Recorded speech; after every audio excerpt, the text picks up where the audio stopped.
మరి ఈ రోజున తెనాలిలో జరిగిన గీతాంజలి సూసైడ్ అటెంప్ట్ చాలా బాధ అనిపించింది. ఎందువల్లంటే 4 రోజుల క్రితం ఎంతో ఆనందంగా ఇళ్ల పట్టా తీసుకున్న గీతాంజలి ఈ రోజు మన మధ్య లేకపోవడం నిజంగా చాలా బాధ అనిపిస్తుంది.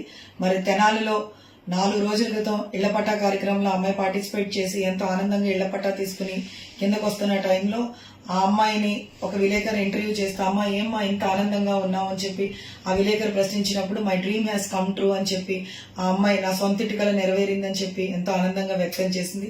ఇళ్ల పట్ట గీతాంజలి నా పేరున వచ్చిందని చెప్పి అమ్మాయి నిజంగా అమ్మాయి కళల్లో ఆనందం ఇంత అంతా కూడా కాదు.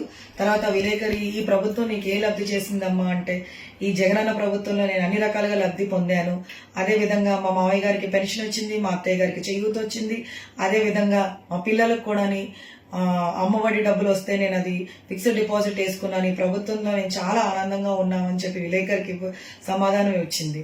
తర్వాత మరి గత ప్రభుత్వాలు ఏం చేసినాయి ఇంకా మిగతా పార్టీల గురించి ప్రశ్నించినప్పుడు కూడా ఆ అమ్మాయి ఏ ప్రభుత్వం గురించి విమర్శించకుండా అమ్మాయి ఒకటే మాట మాట్లాడింది, నాకు అవన్నీ తెలియదండి, మా లీడర్ మాకు మంచి చేశాడు, నేను ఈరోజు మా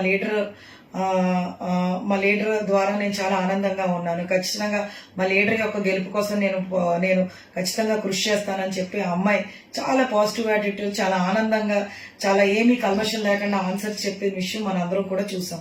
ఇవన్నీ కూడా ఈ విలేకరు సోషల్ మీడియాలో పెట్టిన వెంటనే మరి సోషల్ మీడియాలో మరి చాలా మంచి వ్యూవర్షిప్ వచ్చి జగన్ గారు పొగుడుతూ కూడా కామెంట్స్ వచ్చిన విషయం మనందరం కూడా చూసాం.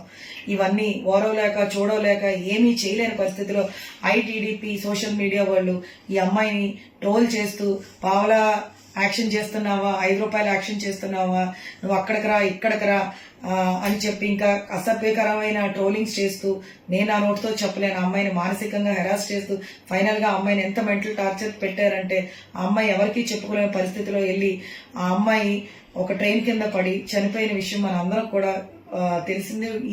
మరి వెలుగులోకి రావడం మనందరికీ కూడా తెలిసిందే. సో ఈ రకంగా ఆ అమ్మాయిని ఏ రకంగా మెంటల్ టార్చర్ పెట్టారు, ఆ అమ్మాయి మానసిక స్థితి ఎంత ఇబ్బంది పడిందన్న విషయం మనందరం కూడా ఒకసారి గ్రహించాలి.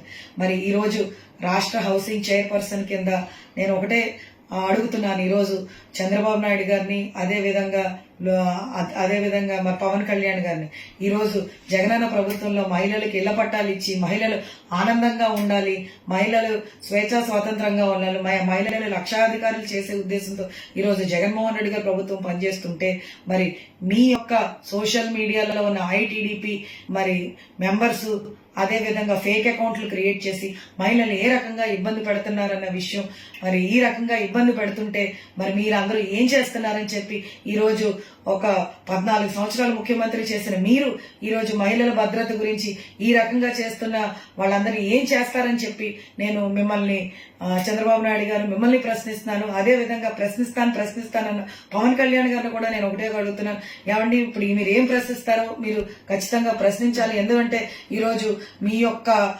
ఐటీడీపీ యొక్క ట్రోలింగ్స్ ద్వారా ఈ రోజున ఒక నిండు ప్రాణం బలైంది. ఈ యొక్క ప్రాణం విలువ ఎవరూ వెలకట్లేనిది. ఖచ్చితంగా మీరందరూ దీనికి సమాధానం చెప్పాలని, అదేవిధంగా జగన్మోహన్ రెడ్డి గారు ఇమీడియట్ గా ఎవరైతే ఈ యొక్క అరాచకాలకి పాల్పడ్డారో వెంటనే యాక్షన్ తీసుకోమని మరి జగనన్న ఇమీడియట్ గా ఇన్స్ట్రక్షన్స్ కూడా ఇవ్వడం కూడా జరిగింది. నేను ఒకటే అడుగుతున్నానండి మిమ్మల్ని, చంద్రబాబు నాయుడు గారు పవన్ కళ్యాణ్ గారిని, ఈ రోజున మనం అందరం కూడా స్వేచ్ఛా స్వాతంత్రంగా ఉండే ప్రభుత్వం ఇది. అదే విధంగా ఈరోజు అంబేద్కర్ రచించిన కాన్స్టిట్యూషన్ లో కూడా మనందరికీ తెలుసు మరి ఫ్రీడమ్ ఆఫ్ స్పీచ్ అని, మన స్వేచ్ఛా స్వాతంత్రంగా ఏదైనా మాట్లాడొచ్చు. ఈ రోజు ఒక మహిళ స్వేచ్ఛా స్వాతంత్రంగా అంత ఆ అమ్మాయి జరిగిన లబ్ధి, ఆ అమ్మాయి పొందిన హ్యాపీనెస్ షేర్ చేసుకుంటే ఈరోజు ఆ అమ్మాయిని ట్రోల్ చేసి ఆ అమ్మాయి సూసైడ్ దాకా తీసుకొస్తారా అని చెప్పి ప్రశ్నిస్తూ ఇటువంటి అఘాయిత్యాలు జరిగితే ఈరోజు రాష్ట్ర మహిళలు అందరం ఊరుకునేదే లేదని హెచ్చరిస్తూ, అదేవిధంగా ఆ అమ్మాయి గీతాంజలి యొక్క ఆత్మశాంతి కలగాలని, అదేవిధంగా ఆ అమ్మాయి యొక్క కుటుంబ సభ్యులు కొండంత ధైర్యం భగవంతుడు ఇవ్వాలని మనస్ఫూర్తిగా కోరుకుంటూ ఖచ్చితంగా ఈ యొక్క ఇన్సిడెంట్ పాల్గొన్న వాళ్ళందరినీ కూడా ఖచ్చితంగా కఠినంగా శిక్షించాలని కోరుకుంటున్నాను.